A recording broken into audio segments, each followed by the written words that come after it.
안녕하세요. 법대로 내 맘대로 박찬계 법무사입니다. 제 영상이 유익하셨다면 구독을 꼭 눌러주세요. 오늘 제목은 소유권 없는 등기 명의인을 상대로 한 경매와 배당입니다. 김신탁씨는 2008년 4월 26일 인천 강화군 옹진면 미사리 산 20번지 임야 만 제곱미터의 소유자인 나 소유씨와 김신탁씨가 나 소유씨한테서 이 부동산을 매수하되 소유권 이전 등기는 이 수탁씨 명의로 한다는 내용의 매매계약을 체결하였고, 한편으로 김신탁씨는 이 수탁씨와 이와 같은 내용의 명의신탁 약정을 했습니다. 이에 따라 이 수탁씨는 2008년 6월 11일 이 부동산에 관하여 자신 명의로 소유권 이전 등기를 마치면서 김신탁씨 명의로 채권 최고액 2억 원의 근저당권 설정 등기를 해주었습니다. 그 후 이 수탁씨는 2009년 6월 1일 한 매수씨와 이 수탁씨가 한 매수씨에게 이 부동산을 매매대금 2억 3천만 원에 매도한다는 내용의 매매계약을 체결하였고, 이에 따라 2009년 10월 13일 한 매수씨에게로 소유권 이전 등기가 마쳐졌습니다. 그런데 한 매수씨는 2010년 3월 10일 이 수탁씨를 상대로 자신이 이 수탁씨의 기망에 의해 매매계약을 체결했으므로 이를 취소하고 매매대금 상당의 부당이득을 구한다는 내용의 소송을 제기하여 2010년 5월 7일 승소 판결을 받았고, 이 판결은 그 무렵 확정되었습니다. 한편 한 매수씨 명의의 이 토지에 대한 소유권 이전 등기는 말소되지 않은 채 부동산 등기부에 그대로 남아 있었습니다.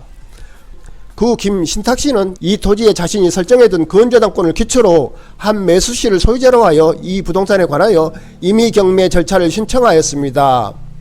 이에 따라 경매 절차가 진행되어 매각되었는데, 집행법원은 이 부동산의 매각대금 중 실제 배당할 금액 1억 2천만 원 중 1억 원은 근저당권자로 되어 있는 김신탁씨에게, 잉여금 2천만 원은 소유자로 되어 있는 한 매수씨에게 각 배당하는 내용의 배당표를 작성했습니다. 그러자 한 매수씨는 배당 기일인 2012년 12월 21일 김신탁씨에 대한 배당액 전액에 대하여 이의를 제기한 다음 그때부터 7일 이내인 같은 달 28일 배당 이의소를 제기했습니다. 이 소송에서 한 매수씨 자신이 이 부동산을 소유자라고 하면서 김신탁씨 명의의 근저당권은 피담보 채권이 존재하지 않아 무효이다. 이 수탁씨 명의의 소유권 이전 등기는 신탁자인 김신탁씨와 수탁자인 이 수탁씨 사이의 명의신탁 약정에 따라 이루어진 것이어서 무효이다. 따라서 김씨와 이씨 사이의 근저당권 설정 계약은 명의신탁 약정이 유효함을 전제로 명의신탁 부동산 자체 또는 그 처분 대금의 반환을 구하는 것이므로 무효이다. 김신탁씨는 이 근저당권에 따른 배당받을 권리가 없으므로 배당표 중 김신탁씨 배당액을 삭제하고 그 금액만큼 자신의 배당액을 증액하는 내용으로 배당표를 경정해야 한다고 주장했습니다. 그러자 김신탁씨는 이 수탁씨와 한 매수씨 사이의 매매계약이 취소됨에 따라 한 매수씨는 이 부동산의 소유권을 상실하였다. 따라서 한 매수씨는 배당 이의소를 제기할 원고 적격이 없고 자신의 이 근저당권은 유효하다고 주장했습니다. 이에 대하여 제1심은 한 매수씨는 원고 적격이 없다는 이유로 한씨의 청구를 각하했습니다. 한씨의 항소에 따른 항소심의 쟁점은 매매계약 취소에 따라 소유권을 상실한 한 매수씨를 부동산 등기부상 소유자로 등재되어 있지만 소유권 없는 자, 즉 소유권 없는 등기 명의인을 소유자로 취급하여 경매 절차가 진행된 경우 소유권 없는 등기 명의인이 소유자로서 배당 이의 진술 및 배당 이의소를 제기하거나 잉여금을 배당받을 수 있는지 여부였습니다. 이에 대하여 서울고등법원은 부동산 등기부상 소유자로 등재되어 있지만 소유권 없는 자를 소유자로 취급하여 담보권 실행을 위한 일련의 경매 절차가 진행된 경우 비록 소유권이 없다고 하더라도 등기 명의인은 민사집행법상 소유자로서 배당 이의 진술 및 배당 이의소를 제기할 수 있다고 보는 것이 타당하다. 한편 집행법원이 진정한 소유자가 아닌 소유권 없는 등기 명의인에게 잉여금을 배당하였다고 하더라도 진정한 소유자는 이 등기 명의인을 상대로 부당이득 반환 청구를 함으로써 손해를 보전받을 수 있다. 제3자 소유 물건이 채무자 소유로 오인되어 강제집행 목적물로 매각된 경우에 그 제3자는 경매 절차의 이해관계인에 해당하지 아니하므로 배당기일에 출석하여 배당표에 대한 실체상의 이의를 신청할 권한이 없으며, 따라서 제3자가 배당기일에 출석하여 배당표에 대한 이의를 신청하였다고 하더라도 이는 부적법한 이의 신청에 불과하고 그 제3자에게는 배당 이의소를 제기할 원고 적격이 없다. 즉 진정한 소유자에 대하여 배당 이의 진술 또는 배당 이의 소의 원고 적격이 인정되지 않는다. 한편 제3자 간 명의신탁에서 수탁자 명의의 등기는 부동산 실권리자 명의 등기에 관한 법률에 따라 무효이므로 이해 타자와 이루어진 명의신탁자 명의의 근저당권 설정 등기 역시 무효이다. 당사자가 무효인 명의신탁 약정을 전제로 명의신탁 부동산 자체 또는 그 처분 대금 후 반환을 구하는 내용의 약정을 체결했다고 하더라도 그와 같은 약정은 무효이다. 따라서 강행 규정인 부동산 실명법에 따라 무효인 명의신탁 약정에 기하여 서로가 실질적으로 취득하게 된 이득은 부당이득이므로 반환하는 문제만 남게 된다. 결국 명의신탁 약정의 유효함을 전제로 명의수탁자의 부동산 반환 의무 이행을 확보하고 그 불이행에 따른 명의신탁자의 손해를 담보하기 위해 체결된 김신탁씨와 이수탁씨 사이의 근저당권 설정 계약은 무효이다.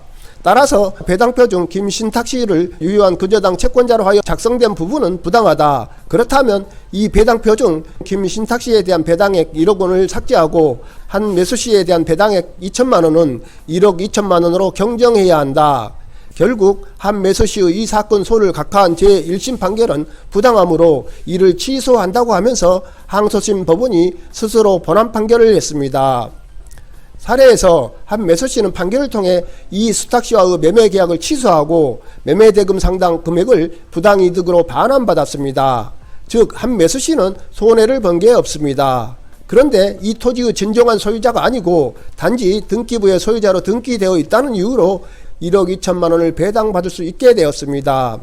그런데 명의신탁자인 김신탁씨는 나 소유씨와 이 토지에 대한 매매계약을 체결하고 그 매매대금은 자신이 지급했고 소유권의 명의만 이수탁씨로 등기하였습니다. 즉 이 토지가 경매로 넘어가서 배당을 받을 수 없는 김신탁씨는 매매대금 상당의 손해를 입은 것입니다.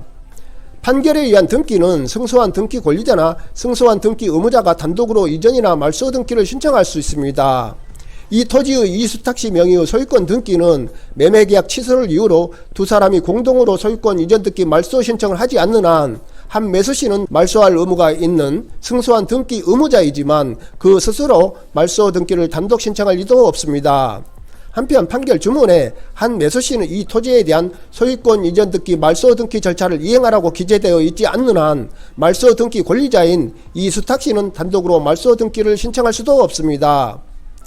그리고 한매수씨가 매매계약 취소와 부당이득을 청구하면서 그 청구 취지 중에 한매수씨 자신은 이 토지에 대한 소유권 이전 등기 말소 등기 절차를 이행하라고 기재할 수도 없기 때문입니다.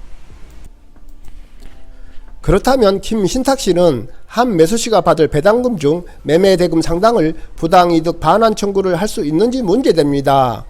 집행법원이 진정한 소유자가 아닌 소유권 없는 등기 명의인에게 잉여금을 배당했다면 진정한 소유자는 이 등기 명의인을 상대로 부당이득 반환 청구를 할 수 있다고 할 것입니다. 그렇다면 김신탁씨는 한매수씨가 받을 배당금 중 매매대금 상당을 부당이득 반환 청구를 할 수 있는지 문제됩니다.